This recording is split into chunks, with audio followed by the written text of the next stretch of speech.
Please settle down.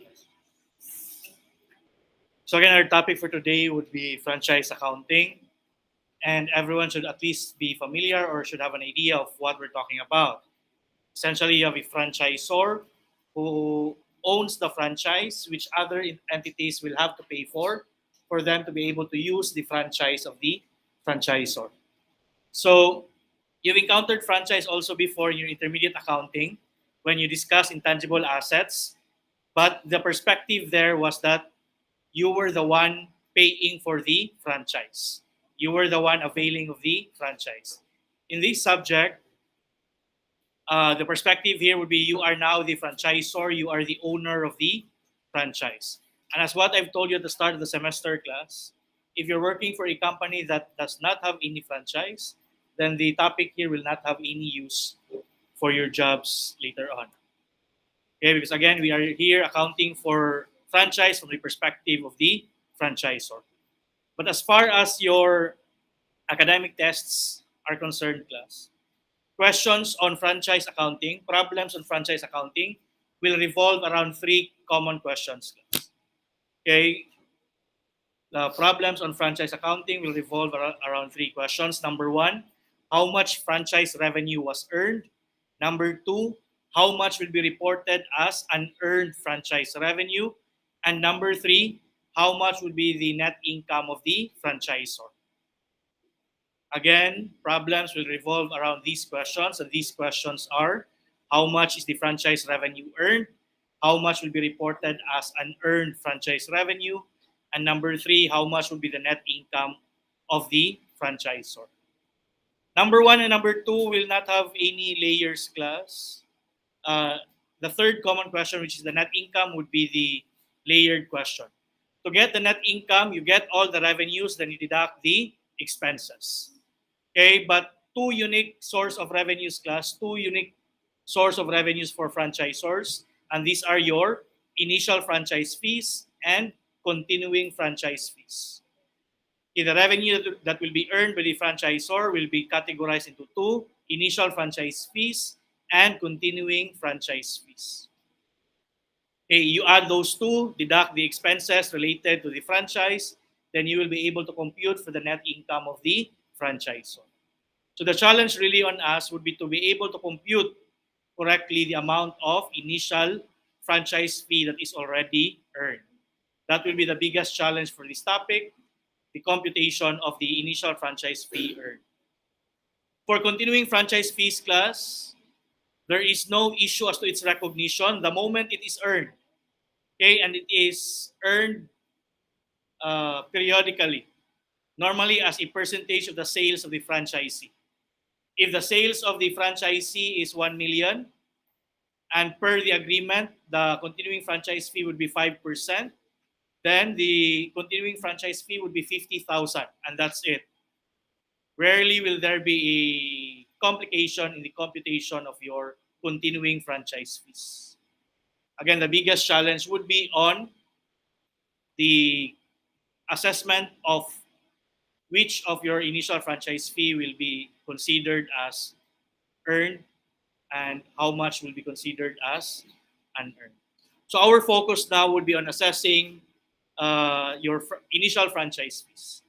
Okay, and to do that, class, the first item I want you to ask in the problem, class, is whether or not substantial services have already been performed. Okay, in answering the first common question, how much is the franchise revenue earned? The first question that you will have to settle in the problem, the first information that you should determine is whether or not substantial services have already been performed. Whether or not the franchisor has already substantially performed all required services of it. Because the arrangement here, class, is that the franchisee will pay the franchisor, and in exchange, the franchisor will help the franchisee prepare its business to operate under the franchise. So in exchange of the payment made by the franchisee, the franchisor will have to provide services. So the first question you should ask is, was the franchisor able to perform substantially all the required services? Okay, or simply substantial services. Okay. Was the franchisor able to substantially provide all the required services? If the answer is yes, then you can have a franchise revenue. If the answer is no, no need to read the rest of the problem class. Franchise revenue will be zero. Again, if substantial services have not yet been performed, franchise revenue would be zero. Subject to one exemption, which I will mention later on. Okay, but again, in computing for your franchise revenue earned, the first question that you should ask is whether or not the franchisor was already able to provide substantially all the required services. Okay, or to help you remember it easily, just remember substantial service. Was there already substantial service? If yes, there can already be franchise revenue. If not, then no franchise revenue. But you do not end there, class. If the answer to this one is yes, ask another question. If it's no, no franchise revenue. If the answer is yes, you ask another question. What was the mode of payment for the initial franchise fee? Okay, there will be a franchise fee agreement, and normally, very rarely, the entire amount be paid in cash upfront. So either a portion will be paid upfront and the rest will be paid through a promissory note. Okay, so after asking the question, was there already substantial service? You ask the question, what was the mode of payment? And the options here will either be cash or promissory note. Okay, but again, we do not have to ask the mode of payment if there is no more, if the franchisor was not able to provide substantial service.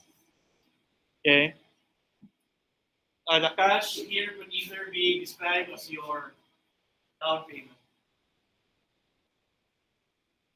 Now, if the payment is in cash, class, the next question that you will ask would be, is the down payment still refundable?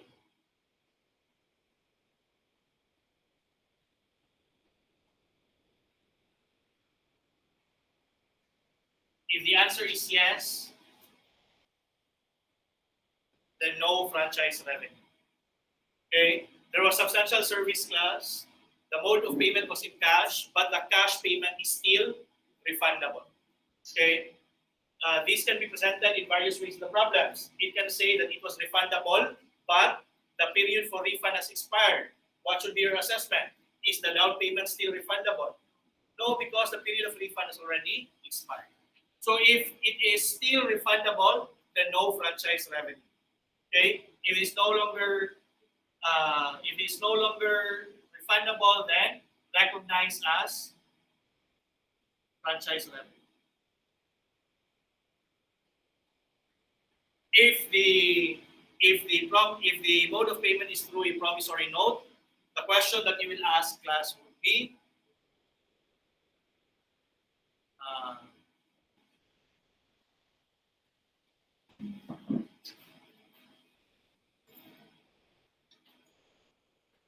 you inquire as to its collectibility.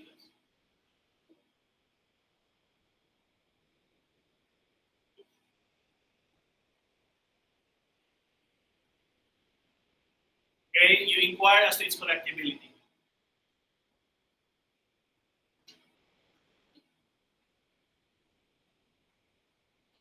If it's reasonably assured or reasonably certain, then use full accrual.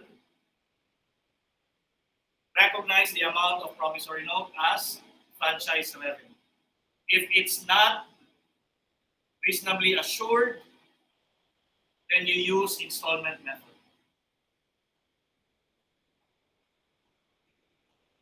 And what does it mean if you will use installment method? What does it mean if you will use installment method? You will recognize revenue only when there is collection. Okay? So again, going back.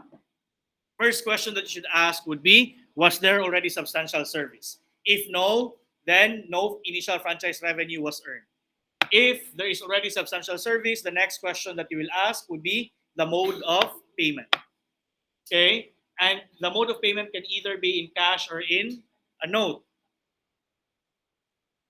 Okay? If it's in cash, you will have to inquire is the cash payment or the down payment still refundable?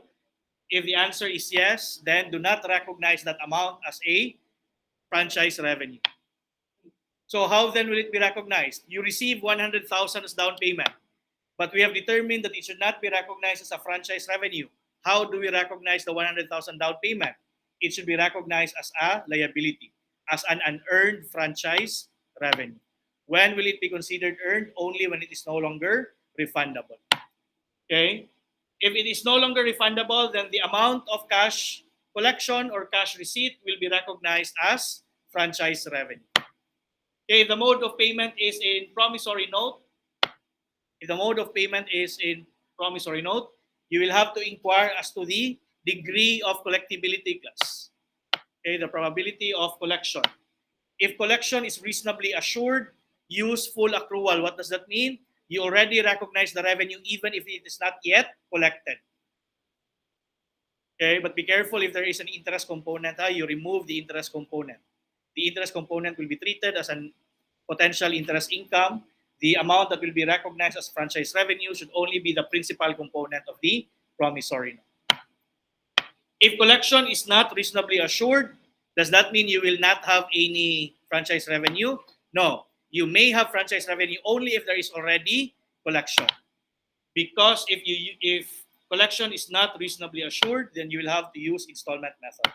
And under the installment method, revenues will only be recognized upon collection. And if you'll recall our discussion in installment sales class, we use the installment sales method if collectibility is not reasonably assured or certain. So this is consistent with our discussion on installment sales. Okay, but one thing to remember lang, class. Promissory note is reasonably assured, but the period of refund has not yet expired. Can you already recognize revenue? The answer is no. Okay, so if you have a cash collection which you cannot yet recognize as franchise revenue, with more reason you should not be able to recognize revenue from the promissory note. Okay, so what do I mean? You cannot recognize any revenue from a promissory note if you cannot recognize any revenue from cash payments. And when will that happen? If the period of refund has not yet expired. Okay, so please don't forget that one. Okay, you might just focus on promissory note and you forget that if the period of refund is still there, it doesn't matter if you will be able to make a collection. You should not be able to recognize any franchise revenue. Now going to the exemption I have mentioned, class. What was our foremost rule, class? If there is no substantial service, then automatic, no franchise revenue. The exemption here, class, would be no substantial service and there was cash down payment, but services were already provided commensurate to the value of the down payment. In that case, I'll expound later on, in that case, the down payment can already be recognized as a franchise revenue. Okay? Assuming no more period of refund. Going back, what's the scenario here? There was already services performed. Services were already performed. It's just that these services are not yet considered substantial. But the amount of services already performed is a fair value of the down payment already received. And in that case, even though no substantial service was accomplished yet, because of the down payment and because there was already services enough to earn the down payment can be reported, will be reported as a franchise revenue. I hope you get the scenario, class. First test, was there substantial service? If the answer is no, automatic, no franchise revenue. Exemption, class. No substantial service, but there were some services already performed. And this little amount of services that were already performed is commensurate to the amount of down payment. So ordinarily, no franchise revenue should be recognized, but as an exemption, you can already recognize only the down payment, only the down payment. You can already recognize the down payment as franchise revenue. Why? because there were some services already performed, and these services is commensurate to the value of the down payment. Okay, so that would be the exemption I mentioned earlier. But as our general rule, class, as our general rule, no substantial service, no franchise revenue. What is the exemption? Two things must exist. There was a down payment, and then there were some services that were already performed, which is commensurate to the down payment. Okay. Now, let's try to test that one. Substantial service was not accomplished, but the franchisor was already able to provide some amount of services. No down payment was paid. Will you have any franchise revenue? The answer is no. The exemption to the lack of substantial service require that there is a down payment, and the little services that were performed is commensurate or represents the fair value of the services already rendered. Okay, so please remember that exemption and the exemption as regards your promissory note and the period of refund. So even if the collectibility of the promissory note is reasonably assured, if the period of refund still exists, then no franchise revenue will be recognized. Okay, I'll give you 5 or 6 scenarios, class, and then we'll try to apply our thought process.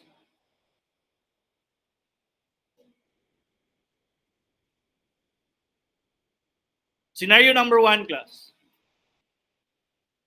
Agreed initial franchise fee under the contract is 60,000, and the entire 60,000 was paid upon signing of the agreement. Okay, so total initial franchise fee would be 60,000. And what was the mode of payment? Entirely in cash, paid upfront. Now, the problem tells you that the required initial services have already been performed. And the question now would be, how much would be your franchise revenue? 60,000. How much was the initial franchise fee? 60,000. Question is, have we earned the 60,000? What's the first question you ask? Was there already substantial service? And what did they say? Yes. Next is the mode of payment, and the mode of payment was in cash. Okay. Did the problem mention anything about refund, class? No. So if it does not mention anything about the refund, then it is as if it's not refundable. Okay. So that means the amount, the entire 60,000 will already be recognized as franchise revenue. Second common question, from that scenario, how much will be reported as unearned franchise revenue? How much will be reported as unearned franchise revenue? 0, because you have already recognized the entire 60,000 as earned. Okay. So for the third question, class, net income. Again, what did we say about the net income?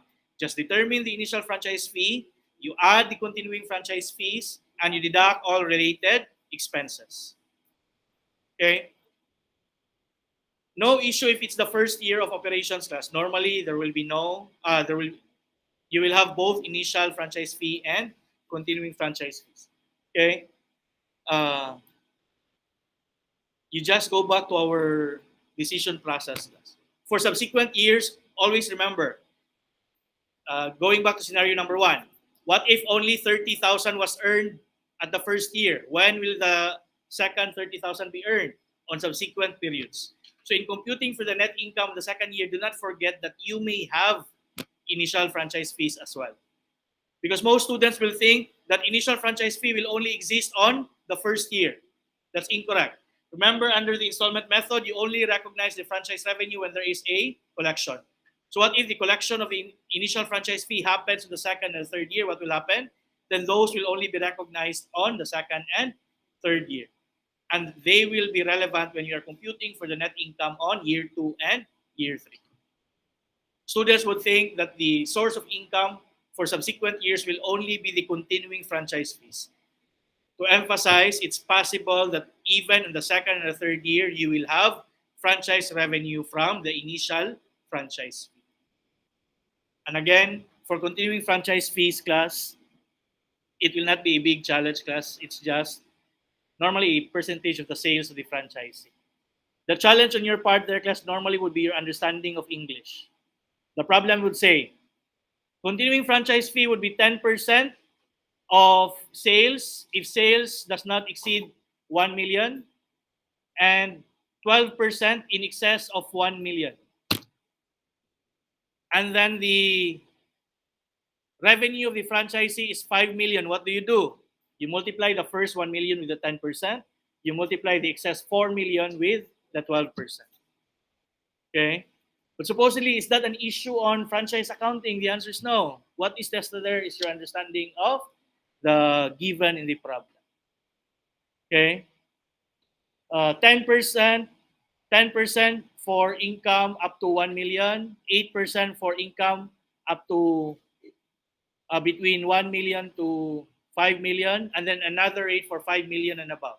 So basically, use different rates depending upon the level of the revenues of the franchise. Let's have another scenario. Scenario number 2, the initial franchise fee is 550,000 paid in full upon signing of the agreement.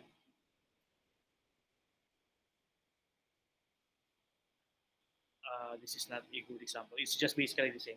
Substantial services were already completed, and the question is, how much would be your franchise revenue? Your answer will just be 550,000. And you are asked how much will be your unearned franchise revenue. The answer would be 0. Let's have scenario number 3. Initial franchise fee is 50,000. Only 20,000 was paid upon signing of the agreement. A note was issued for the balance. And then the discounted value of the note class is 23,220. Is the discounted value relevant? Yes, because it represents the principal component. Okay, the excess amount will be recognized as an earned interest income. Okay, so only the 23,220 can be recognized as franchise revenue. Okay, and then substantial services are no longer required. What does that mean? Substantial services are no longer required. That means substantial service was already accomplished. Okay, so basically your understanding here will be tested less. If the problem says no longer required, meaning it has already been provided. Okay, down payment is not refundable. The 20,000 down payment is not refundable. Collectibility of the note is reasonably certain. First question, how much would be your initial franchise fee? Was there already substantial service class? Yes. Let's break it down. What were the mode of payment? Both cash and promissory note. Let's deal with the cash first. How much was the cash down payment? And what is the question to be asked for cash payments? Is it still refundable? And what was mentioned earlier? No longer refundable. So what do we do with the 20,000? Will it be recognized as a franchise revenue? Yes. Okay. Next, to the promissory note. What is the problem? What do we ask for promissory note payments class? You ask the degree of collectability. Okay, and what did the problem say? Collection is reasonably certain. And if that's the case, the full amount of franchise revenue will be recognized as franchise revenue. But the question is it the 30,000 balance class? Only the 23,220. Okay, how do you earn the remaining 6,780? It will be earned through passage of time as an interest. Okay, so the amount of franchise revenue that will be earned from the promissory note will only be 23,220. Can we earn? Have we already earned the entire 23,220? It's reasonably assured, and there was already substantial service. So the answer is yes. So the question now is, how much will be your total franchise revenue? It will be 43,220.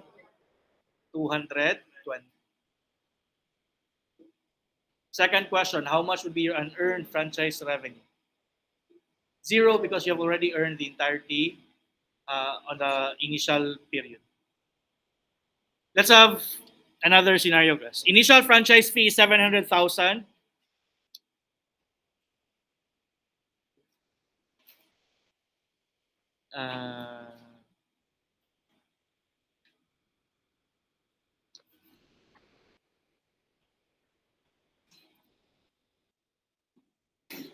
Initial franchise fee is 700,000. 200,000 was paid as down payment. Note was issued for the balance. Substantial services were already performed. The down payment, sorry,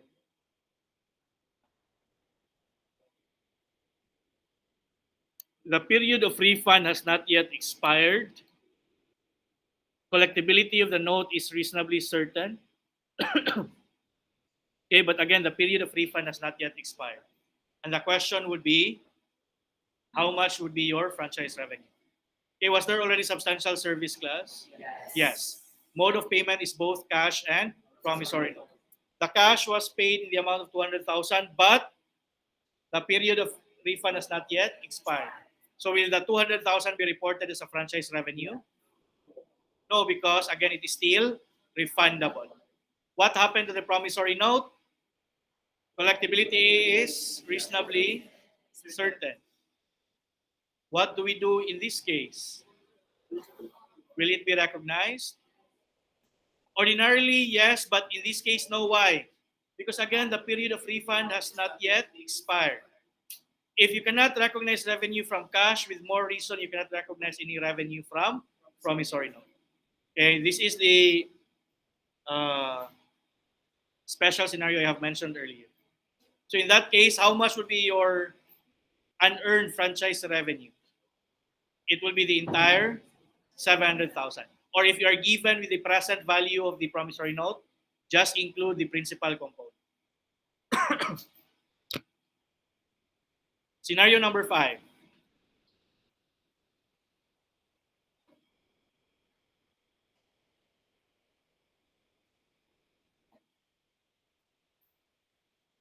The initial franchise fee is 1 million. 100,000 was paid upon signing of the agreement. Note was issued for the balance. And then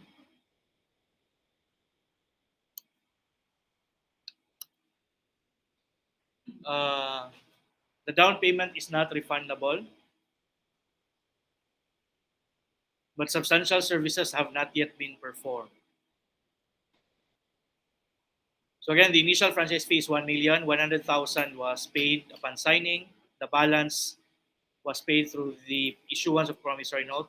Down payment is not refundable, and substantial services have not yet been performed. First question, how much would be your franchise revenue?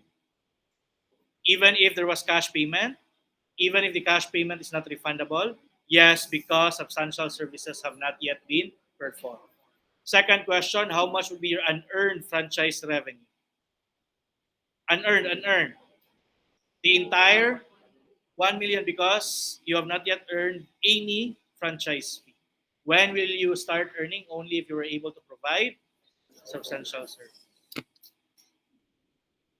Last scenario.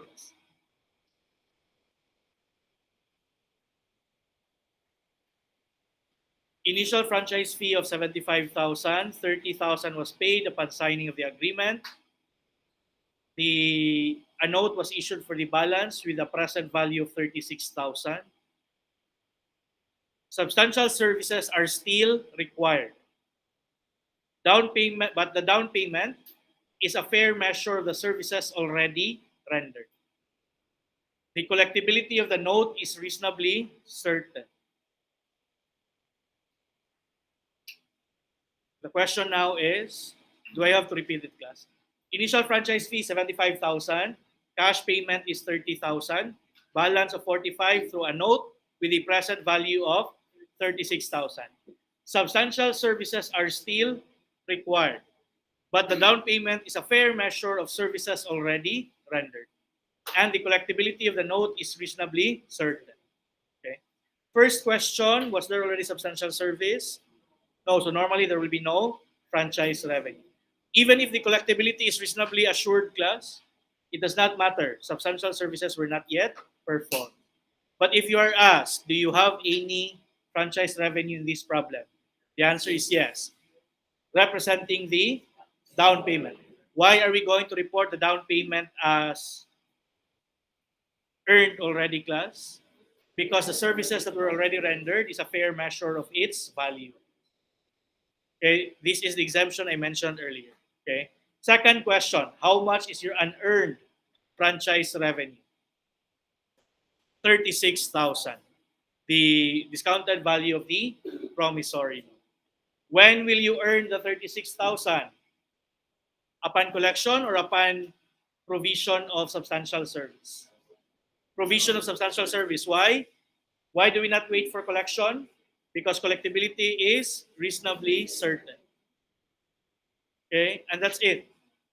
You can answer any problem on franchise accounting. I'll share to you the recording for some of the problems from the textbook later.